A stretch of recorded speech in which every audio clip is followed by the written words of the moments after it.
Welcome everybody to another episode of Fantasy News. I am your disheveled goblin host, Daniel Green, and today we have an absolutely chef's kiss, spectacular, magnifique roundup of fantasy news to get through. As always, we're going to start with those smaller itty-bitty stories and then get into them big old blockbusters at the end. But starting off, we're going to talk about the fact that Stephen King has announced a new book titled Fairy Tale. The legendary fantasy horror author is coming out yet again to add to his massive bibliography of over 70 books with a synopsis that reads: Stephen King goes deep into the well of his imagination in this spellbinding novel about a 17-year-old boy who inherits the keys to a parallel world where good and evil are at war, and the stakes could not be higher for their world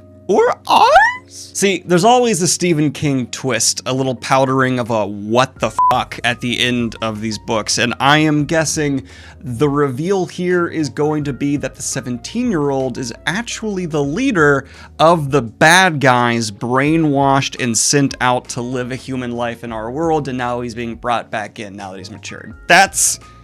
That's my Stephen King prediction. For those of you who missed it on Twitter, we had a reveal for a new piece of art for the Poppy War. Yes, this series is getting a Subterranean Press run. It's going to be limited edition. Keep an eye out for it. And this piece of art created by this artist, that's getting my attention. I do definitely like these books enough to try and grab this limited edition when it's dropped. And I also really appreciate when grimdark stories don't actually drain out the color for all of their art. That kind of drives me nuts because I feel like you can actually realize the grittiness and grimness of a lot of these tales with pops of color. Some really beautiful interpretations that don't limit themselves to just like grayscaling like we so often see. Lack of color doesn't equal gorier or grimmer to me. What I'm trying to say is, give me colorful death. Now, in a follow-up to a story we actually covered in the last fantasy news, yes, I apologize for covering the Lord of the Rings release date again. It's been a while since I covered the news. I forgot I already covered it. Leave me alone! But we also had it released that apparently the author of Children of Blood and Bone originally was going to work with Disney, but they would not give her the creative control she wanted of the adaptation. And that is how Tomi Adeyemi got into the position where she is going to be largely in control of the direction this adaptation sails in. That's actually really cool to me. And I like seeing an author stand up to a larger company and go, no,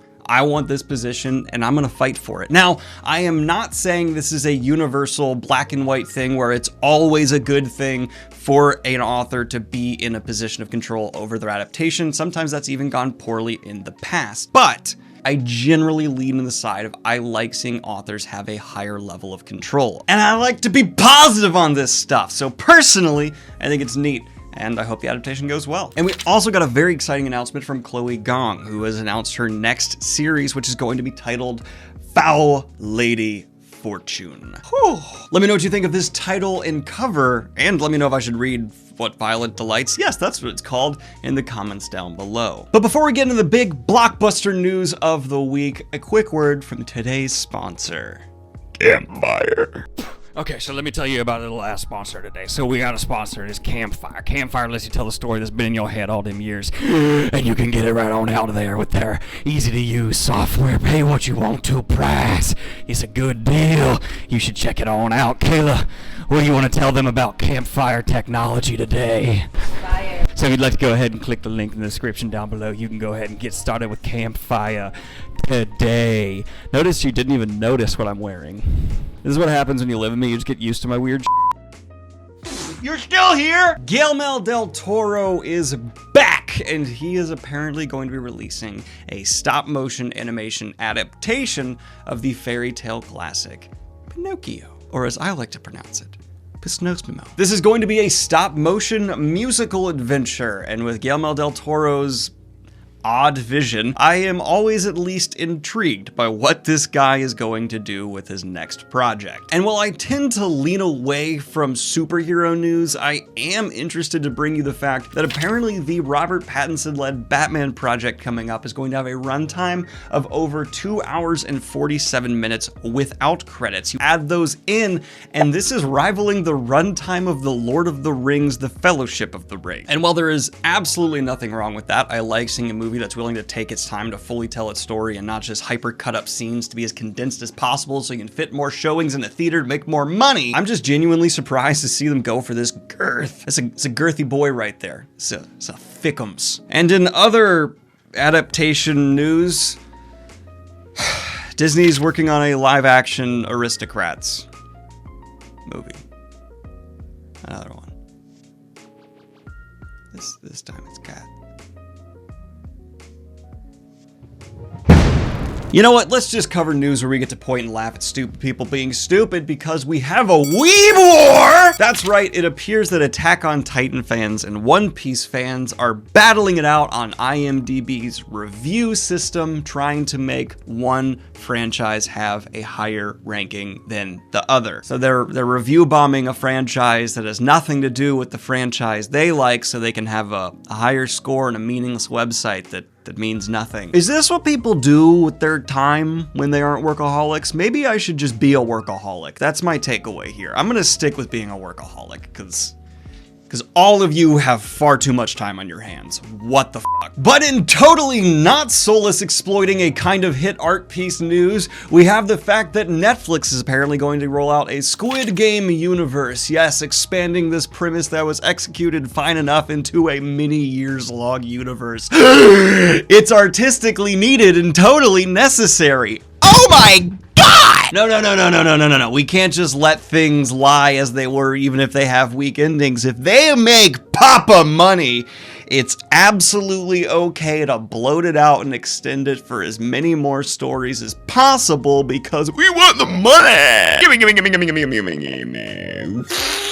I inevitably get the comment whenever I make jokes like that. They're like, well, what if it's good? Then I don't care if it's good. I'm saying that sometimes it might be okay to just let things be what they are and let them lie. We are 5 years away from getting a Godfather remake. Casablanca, they're gonna redo it. It could even be great, and it's gonna make me want to put a like that's YouTube will not let me make that joke. And in news that can only make the little boy that lives in me happy, keeping it. And in news that can only make Nostalgia Daniel thrilled, it appears we are getting another LEGO Star Wars video game. I have said before, and I will maintain, the true storytelling of Star Wars has always been the LEGO games. There is one great Star Wars movie, the rest range from really good to bad, and they've always been truly great through the LEGO video games. So, debate me. How is LEGO Star Wars the video games not the best way to tell the Star Wars story? I maintain that it is. Every episode, super enjoyable. And to satisfy the purists, they're even adding a mumble mode where you don't have to deal with the dialogue like some people didn't like in the last LEGO Star Wars. How could this possibly be bad news? Dilly dilly all around. Cheers and happiness.